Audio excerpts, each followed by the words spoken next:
Let's hear from John Harrison if you could. And Mr. White, you wanted to ask some questions then, right? Okay.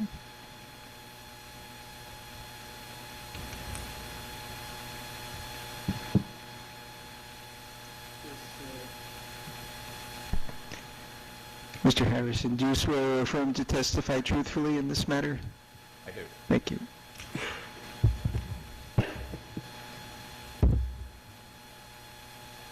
How would you like me to begin?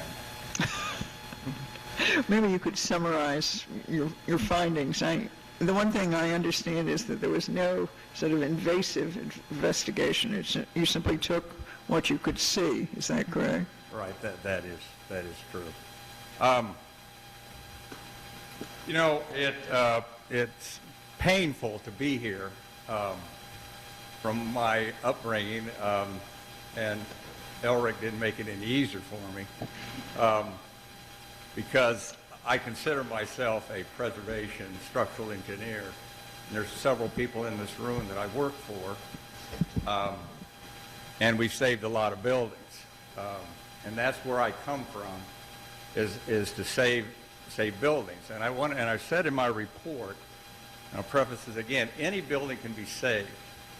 And we save an awful lot, some that are being condemned. We worked a lot of properties in Trenton and even in Princeton. And one of my couple of my favorite projects are right down the street. If you remember, I don't know how many people around when Fred Travisano, the late architect that saved the Thomas Sweet building, and we were able to keep the front wall and put a steel structure behind it.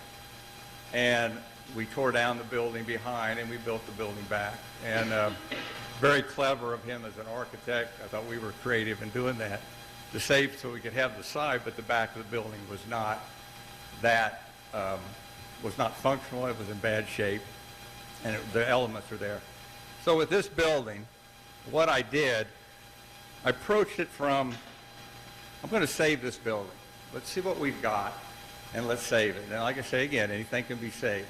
But I started looking at the structural elements, and I had problems with the foundations, that the stones were starting to fall, the mortar was deteriorating, and there were some parts where the wall had actually failed. I looked at the first floor framing. I'm just looking at the structural components of the building. And the framing, there's a lot of what I call temporary structures that have been put up over the years. You'll probably see it in a lot of old houses. Floor bounced too much, and they put in things. A lot of things were put in because members had deteriorated, and they needed support. And some other things were a little bit, makeshift, but it's something I see a lot. But I looked at the floor framing and saying, well, we're going to put offices and the retail space in there, and it's not in good condition, so the whole floor most likely is going to have to be reframed and to bring it up to code to support those kind of loads. Offices is around 50 pounds a square foot, and the retail is around 75 pounds per square foot. So we walked up, and I went up to the second floor, and I will preface that there is a lot of finishes on most of the structure, so I can't see what is going on, and we didn't remove finishes. That wasn't in the scope of work. But the floor framing, there has some signs of rot, some deterioration in the plywood or the floor sheathing, and the stairs were going to the back, has some weak points in that. The same thing when we went to the third floor, which is the attic. There was a lot of sagging. There was some deflection. It was very bouncy. And the conditions of the floorboards were deteriorated from some water infiltration that got into the windows. Some of the windows were missing. Excuse me just a minute.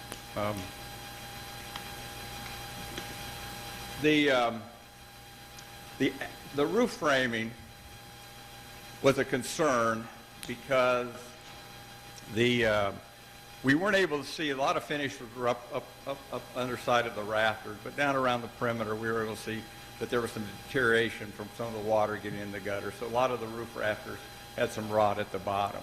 There was one portion of the roof that had been reframed. I said in my report it was structurally indeterminate.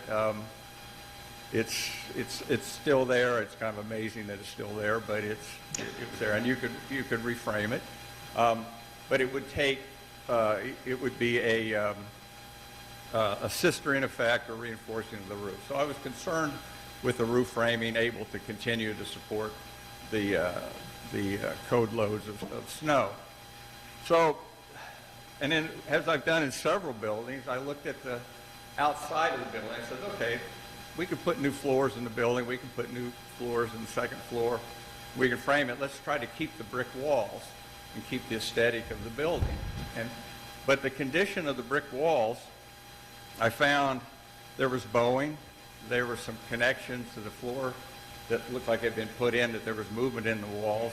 There was cracking over some of the lintels. There was cracking in some of the things.